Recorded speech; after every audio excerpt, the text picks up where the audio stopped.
Don't let this internet shit get you fooled. You caught breaking the rules. You get treated just like what's name. No, we don't mention dude. Don't let the fact that I'm a rapper make you come up out your shoes. This is a new podcast interview. We're interviewing my man. You want to introduce yourself? Richie For the Rich people that from don't the know. pole. Richie Rich from the pole. And where you say you from, Richie Rich from the pole? North side of Chicago. North side tapping in. Rogers Park. Everybody tap in. Rogers Park, North side. Yes, sir. Born and raised. Born and raised. Yeah. How many years you lived in the city? I've been here my whole life. I lived up north till I was like 25, like Rogers Park, Edgewater area. Really mainly Rogers Park, but Edgewater's like neighborhood type shit. Neighborhood near you. You feel me? But now I'm like over in the west side area. That's just because it got hot. It gets too hot up north sometimes. People think that up north it don't get hot, but it gets hot, folks. Yes, sir. What you call it? The North Pole? What you call it? It get cold on the pole, folks. Yes, sir. So, what? How long would you say you was doing the rap thing before you started getting a little buzz to your name? It's what 2024. I've been making music since like 2017.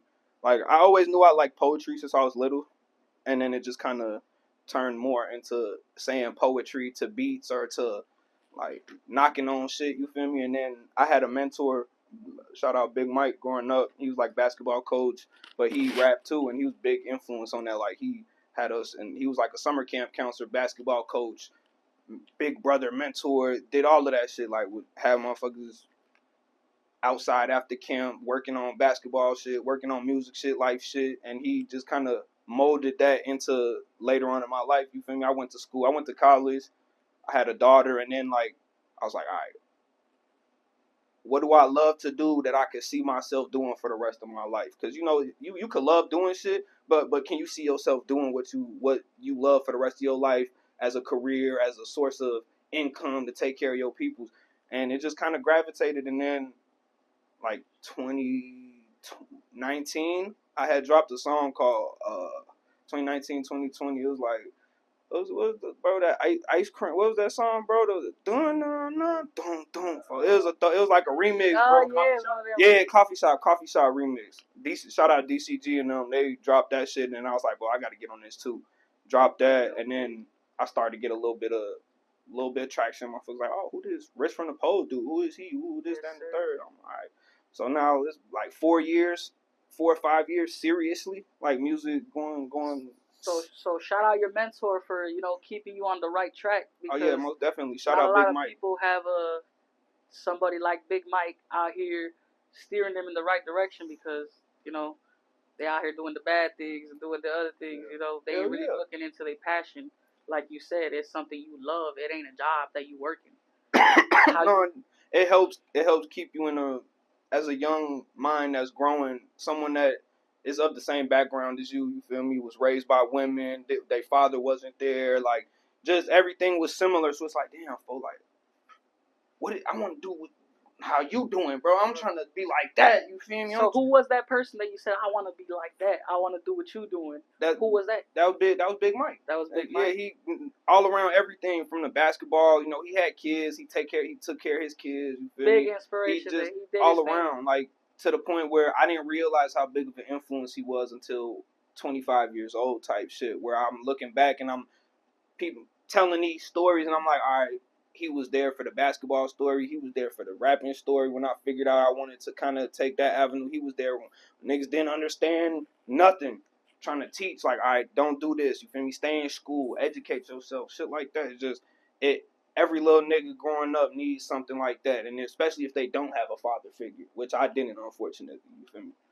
That's my next question. I was about to tap into growing up without a father, because I'm same thing here, bro.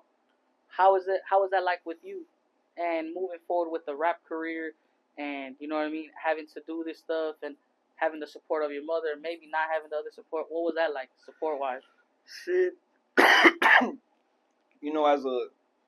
As a young boy turning into a man, you look for that. You look for that man to be like, steer you in the right direction and make sure you know how to be a man, how to protect yourself, protect your family, protect your loved ones, take care of your business so that they in a better position. Whatever you leave in your legacy has to be, make sure those people is in a better position than when you brought into this world. So my daughter, my mom, my little sister, by the time I'm done doing whatever I'm doing, they gotta be set.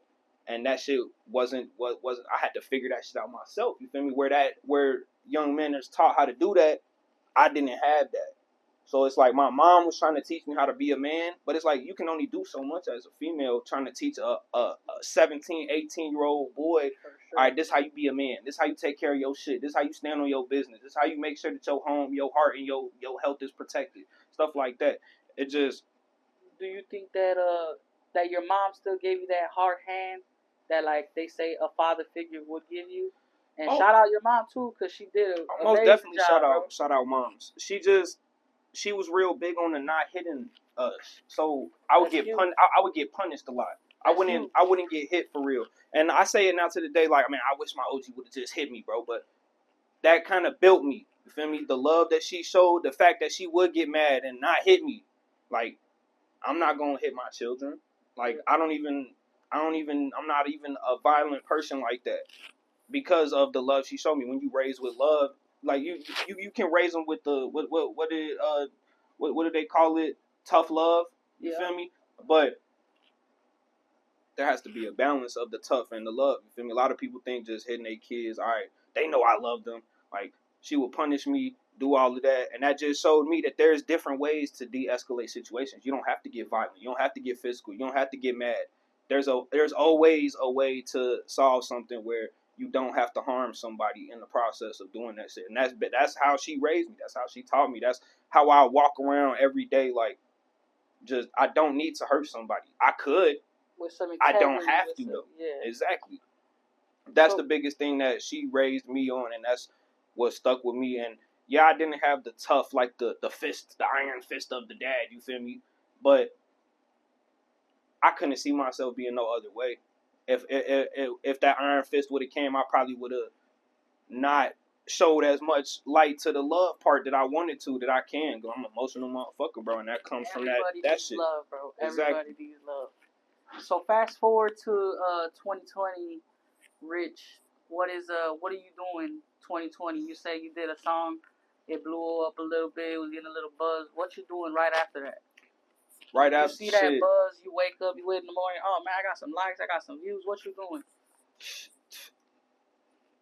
in the studio, trying to figure out the next time I can get back in the studio. You feel me? Like, it's kind of like a drug for real. It's that pride and that boost and shit. You feel me? Just feeling that support, and I'm like, all right, the shit that I'm putting my all and my effort into is showing results. People is fucking with it. This shit is organic. This shit is me putting my everything into this music, and that, all right, so now I got to keep going. Because consistency is the whole name of the game with this music shit. You could drop one thing and go viral, and then you don't drop within the next 6 months, motherfuckers ain't going. By the time you drop again, them people that locked into you when they found your shit, 9 times out of 10, they not listening to that song no more for a month after that. Short expensive tag. You know exactly, what I mean? and it's already a short little thing with the music. You got about 15 to 20 seconds to capture their attention before they click off of it or don't want to listen to it, or you feel me, put it on the back burner and don't give it a second thought to be like, oh, he's spitting some shit. You got 15 seconds. 15 to 20 to 30 seconds, like, that's it. Most people give a 45-second to a music video, and then they like, oh, that was hard, I'm gonna give it a like or a dislike, and then they off to the next thing to catch their attention. So if you're not dropping consistently every week or every 2 weeks, whether it's a video, piece of content, a song just on streaming platforms, a song on just your YouTube, a song just on Instagram, just so they can see you still doing shit, then you're going to lose that traction. So that was just the main thing. After that first video, I got to keep the ball rolling.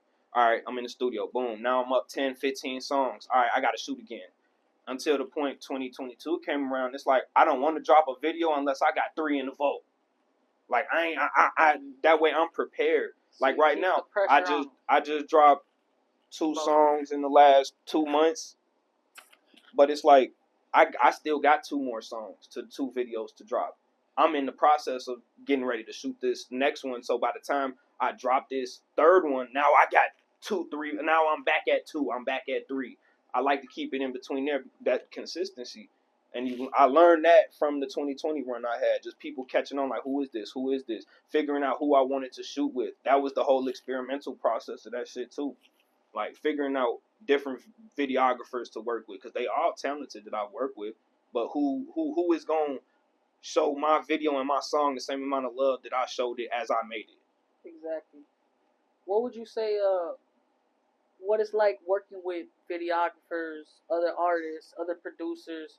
What's that been like? And then what's the positive and negatives to that? I've had some ups and downs so far on my low run.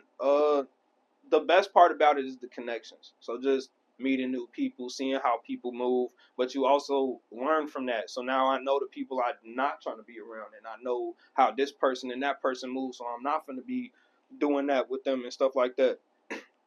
But I've jumped around from video mans, and I got love for all of them though. I started off with, as an artist, you kind of have to do that, right? Yeah, you gotta find who you comfortable with, and it doesn't mean that I wasn't comfortable with the other video mans I worked with. It was just I was more comfortable with the ones I'm working with now.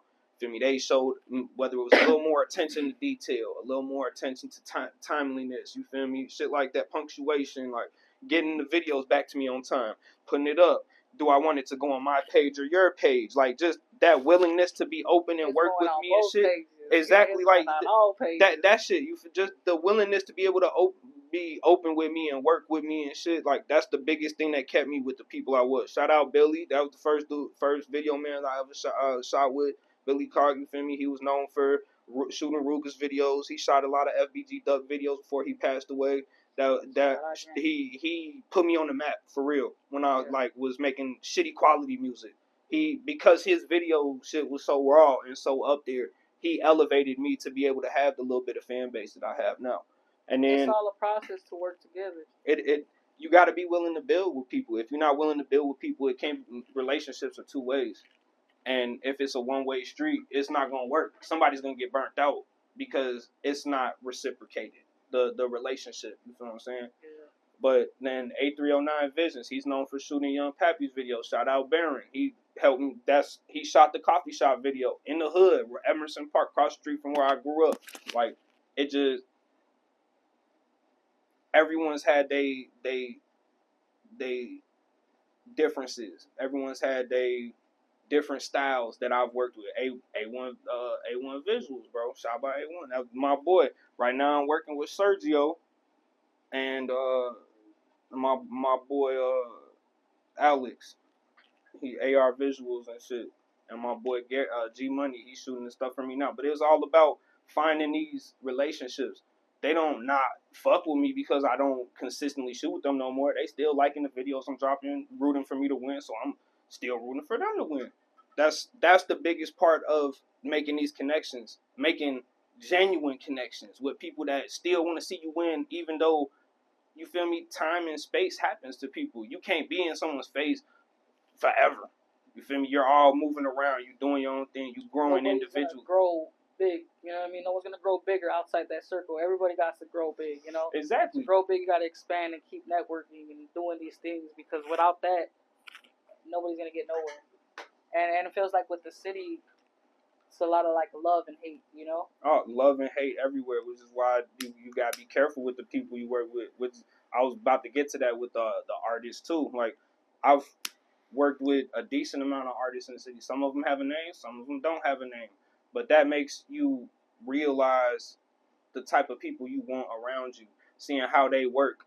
Like if I invite you to a studio session, are you on time? Or did you come late? Were you prepared when you came here? Did you waste my money on this session? You feel me? Like shit like that. Where if we did make a song, or you sent me something I recorded on it, did you ever drop it? Did I ever drop it? Did we have a connection to the point where we gonna drop this song? And why do you think there's so much unreleased music now, and there's so much heat? Preparation. Well, at least for me. Just having the right plan, proper preparation prevents poor performance. Like that's why the vote that I have is so deep right now, because Yeah, I liked the songs that I had in the vault, and I liked it on when I made them. But I'm growing as a person, and if that music don't fit into my life a month or 2 months later, I can't release that because it don't relate to me no more. That's not Rich no more. That's a whole nother nigga. That was Rich 1.0. I'm Rich 7.5 right now. You evolving every day. Exactly. So the vote gets deeper the more you grow and shit. That's I do have a lot of unreleased music. Some with people that I'm probably never gonna drop, and it just is what it is. I've outgrown people. People have outgrown me, and now we doing our own thing, and that's cool. I wish them nothing but the best and love. You kind of answered my own question, bro. I was gonna say like what you said, the positive, you said the negative, you said let's just if we ain't working out, we gonna move it. You know what I mean? We're gonna move it along. So, on to my next question. I was gonna ask you. I don't know if you're a fan of drugs. I'm not a fan of drugs like that. We not on that. But as an artist, how do you feel like drugs affect an artist? Not saying you, just in general. Shit, I mean, it did affect me. It was me and drugs got a love hate relationship. Right now it's just weed, but that's because I had to fight that shit. It When you hear it in all the music you listen to, it makes you want to do it. It puts you, and then if you when you do it that first time and you go to the studio and you high as hell off a pill or you high as hell off some lean and you go in that booth and you start spitting and you feel like this the hottest shit you ever spit. That's you like, oh, I'm popping yerk every time I go to the stew. I'm popping that bitch every single time I go to the studio because my brain feel like it's overly creative. When in reality, it's not that. It's just you're creating a creative environment by these drugs, which is why a lot of people do it. It creates a creative environment. When everybody is high around you, somebody gonna say some smart, intelligent ass shit or drop a gem or something like that. Not that they don't do it on a regular basis, but you more prone to dropping a gem here and there when you high as hell saying whatever the fuck come to your brain than you are when you thinking about the shit that come out your mouth sober. You know what I'm saying? So it elevates the recording experience. But once you realize niggas that can go in the studio without drugs and make good music, oh, them the motherfuckers you gotta watch out for. Them the dangerous motherfuckers. You feel me? Weed ain't a drug, bro. I don't care what nobody say. Yeah, let's get that clear right. That shit is not a drug. I don't care what they say, narcotic, whatever. That shit, THC, marijuana, the shit we smoking right now. It's that legal shit, in our state too, by the way, for all the viewers that watch it. Recreationally legal. Fuck you talking about? We went down to the local dispensary, but Oh, I don't even go to dispensaries. They be taxing, bro. That tax is not right, bro. That's a whole. You do? Oh yeah. That's a whole nother topic in itself. But we go to dispensaries. You hear me? Local ones. Yeah, you know the local dispensaries. Hey man, look, bro, you can grow 5 plants in your crib. G, I ain't trying to hear nothing. It's all cool. You can get no better for everybody today growing in the crib. It is what it is, man. So would you say doing drugs you said you like the positive effect they gave you sometimes, but what would you say like as a negative effect on it? The outside the studio, you feel great when you in here high. You make good music and shit, but when you leave this motherfucker, you gotta go back to whatever the fuck you gotta go back to, and then you can't handle that shit because you coming down. Now you angry. Now you depressed. Now you anxious about everything. You feel me? And then motherfuckers be in unstable ass environments already in the hood. So now you coming down from the high, leaving the studio, and going back into a environment that is dangerous. It's niggas looking for you. You looking for niggas. So you coming down, you all types of fucked up, thinking shit going on. There's nothing going on around you. People is living their lives. Shit might not even be going on. Or the flip side, it is some shit going on and you not aware of that shit, and then you get hit with some shit you wasn't aware of because you coming down now, which is why motherfuckers stay high. You feel me? And then now you abusing these drugs. You not just using that shit in the studio. You gotta pop that shit outside so that you aware of your surroundings outside of the studio as well. Because if you coming down outside the studio, you more likely to get caught by somebody you not trying to get caught by. rather than just popping a pill. Now you high again and you feeling good. You own everything. Ain't nothing happening to me. You speaking that shit into existence. Ain't nothing happening to me, and then it don't happen. The wrong type of thing. It's the way wrong type of thinking. And then if you can't support that shit, now you going crazy because you can't support this drug habit that you done developed and you feel like you need. And I'm a victim of it. You feel me? I'm a product of that shit. But it's the realization. I see you, bro, that you've been getting a little better. You can tell with your work, with your music consistency. So, you know, I hope that you do beat it. You know what I mean? I appreciate you. And we're gonna move past that. You know, we're gonna stay positive. So saying that, I got a question for you, man. Is you pushing peace or you pushing peace? I'm pushing peace. Like, I don't got nothing against nobody. I ain't trying to hurt nobody. I don't want nobody to get hurt. But at the same time, I do understand how this shit works. And I understand that, like, you can't push peace if you hurt because somebody of yours has died, folks. And that's what a lot of these people not understanding. Like, there's wars going on. People is dying behind this shit. You can push as much peace as you want, but you got to go back out there and deal with these niggas and these people and these motherfuckers trying to kill you. So it's like, how am I pushing peace and these people trying to kill me? I gotta watch out. And if they shoot at me, I'm gonna shoot back. And if I see them, I know they gonna shoot at me, so I fuck around shoot first. Because I'm not about to die out here. And then it's just a recycled thing. Somebody catch somebody, boom, I'm not about to push no peace because they just killed my homie. So I'm on their ass now. So it's a slide back effect. It is, and like FYB J Man be trying to do that shit, and he got it with this dude Tay Sav right now, and he said it best. Like, I'm pushing peace with the motherfuckers that's pushing peace. Yeah. If it's up with you, then it's up with you. It's nothing I can do about that. I can't control how they gonna react when they see me because I'm pushing peace now. Like, oh, all of a sudden, all the shit that I done did before pushing peace. What if they still hurt by that shit? What if they come like they run up on me with guns and I'm pushing peace now, bro. I'm not with none of that, bro. I'm come on, man. We gotta all live. No, they not trying to hear that shit. They not trying to hear none of that shit. Yeah, they on your ass the same way you was on their on me. This is over whooping. Over whooping. That shit is an over whoop, and it's not to say that the pushing peace doesn't work, because as you've seen, the crime rate in Chicago this year from that shit has gone down. So it's working in a way. But it's never going to fully work because there's always going to be people hurt from this shit. You can't unhurt these people that lost their people and want revenge. You can try to tell them there's a better way to go about it, but it's whether they receptive enough to receive what you saying. If they not trying to hear that shit, they not going to hear that shit. They going to do what the fuck they want to do. That's where that percentage of people getting killed and shit happens. Like, it's them people that can't get convinced that the hurt I'm feeling is not worth revenge. It's not worth getting back. You can't convince me that they killed my brother and I'm not finna go kill one of their brothers. Because sometimes in people's head, the drugs. You feel me? People be high as hell.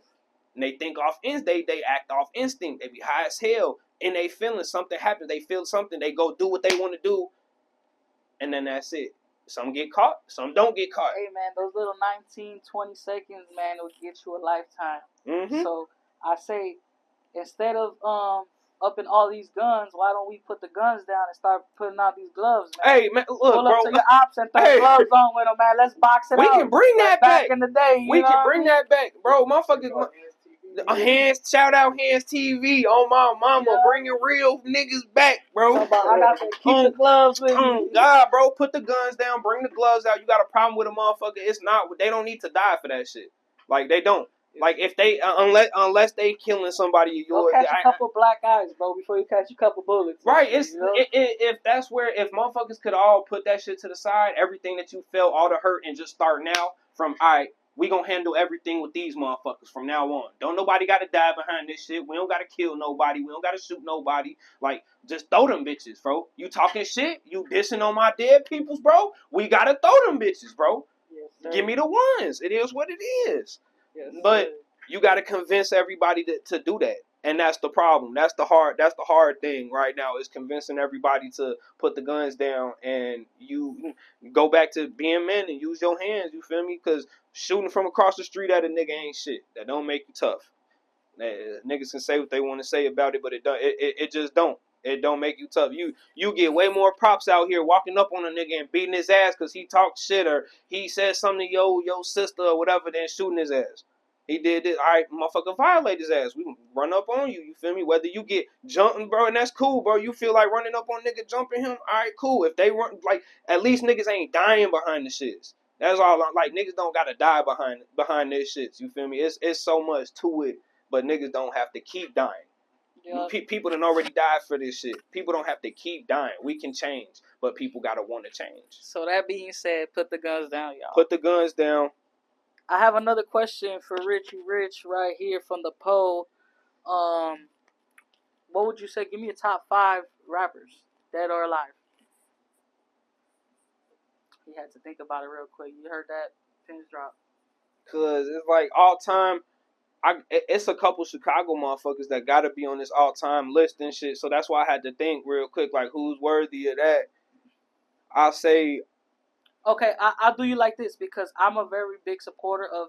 I listen to all Chicago people too, and I love all Chicago people. So we'll do a Chicago list, top 5, and then you're just top 5 dead or alive. Okay. Industry, whoever. Or that could be underground too. Just top 5. Let's do your top 5 Chicago first, so we can give love to the city. Top 5 Chicago. Alright. I gotta say Pappy, man. He definitely number 1 for me. Everybody can say what they gotta say about it. We got Dirk, we got her, we got Young Pappy was that nigga, bro. He literally had Chicago in the lock. It is what it is. That's number 1. Number 2, gotta go with my man's Herb G. I gotta go with little Herbie G Herbo, man. Like number 2. I listen to more G Herbo music than a lot of motherfuckers, so I gotta say G Herbo too. Shout out G Herbo, man. His concert we went to too that one time, man. Shout out him. Shout out Bill Crane too, man. There's some good peoples. Good, bro. It Herb different, G. That's why it's like it's hard, but Pappy got him. Who's your number 3? Kanye. Gotta say, yeah, he big influence on my music growing up. Big influence on the type of music I like to listen to, or the shit that molded me into being a man type shit. People can say what they want to say about that too, but College Dropout, graduation, you feel me? It's just you can't deny that shit. That shit built a lot of motherfuckers in between the ages of 30 and maybe a little old, like 30, 32, 35 to like 25, I would say. Growing up in Chicago, bro, and he was from Chicago, like you had to go. Shout out Kanye. Shout out Ye. Even though he got what he got going on. Shout out Ye, man. He said, "Go buy that Balenciagas." Hey, who's number 4, man? Number 4. See who I listen to from Chicago. Think about Chicago. Was that 3 or 4? I'm tweaking. No, that was 3. We on 4.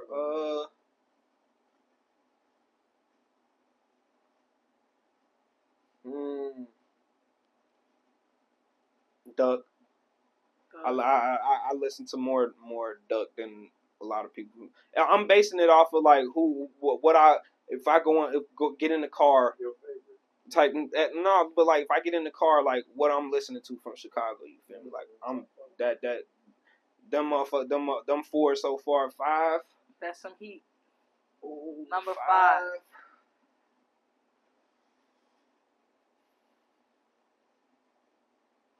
OG Steve-O, I'm tweaking on my mama. I listen to Steve every fucking day on bro.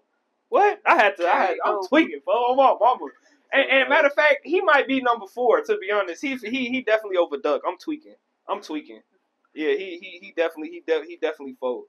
So you got your order right there. Yeah, you got it. Pappy, Herb, Kanye, OG Steve-O, and FBG Duck on bro. Yo, that's valid as hell. All right, let's run through a quick 5 of industry or underground. J. Cole. Lyricist. Eminem, Lil Wayne, Rick Ross, Even though I just found out some foul ass shit about him with this Diddy shit. Oh, But man. he Don't get me started on that, bro. I just had to say that because that's been heavy on my brain. I was real motherfucking disappointed in Rick Ross with the shit I heard. I hope that shit ain't true. But he's for. I be hearing about them parties too. That's crazy. Hey man, I ain't trying to be invited. I'm just saying though, you know.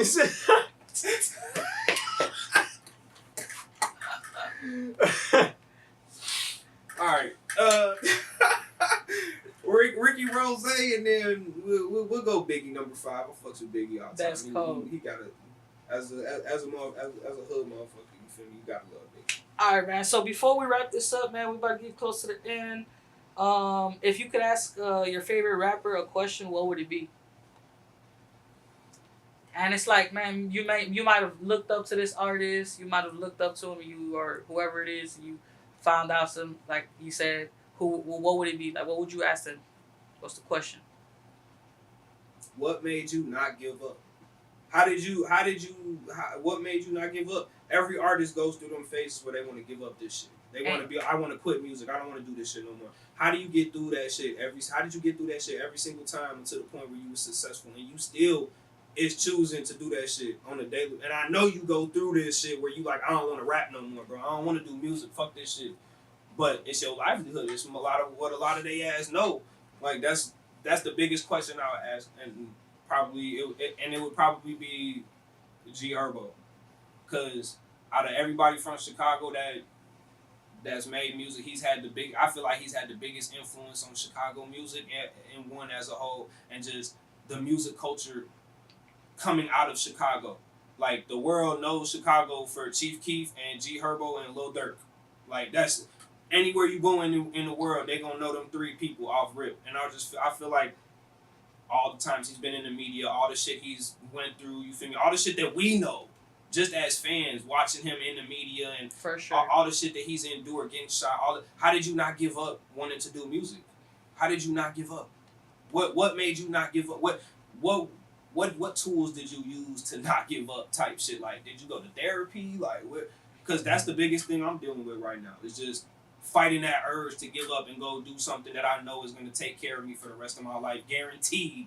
You feel me? Because music shit's not guaranteed. It's how much you put into it. If you don't put enough, you aren't going to get enough out of it.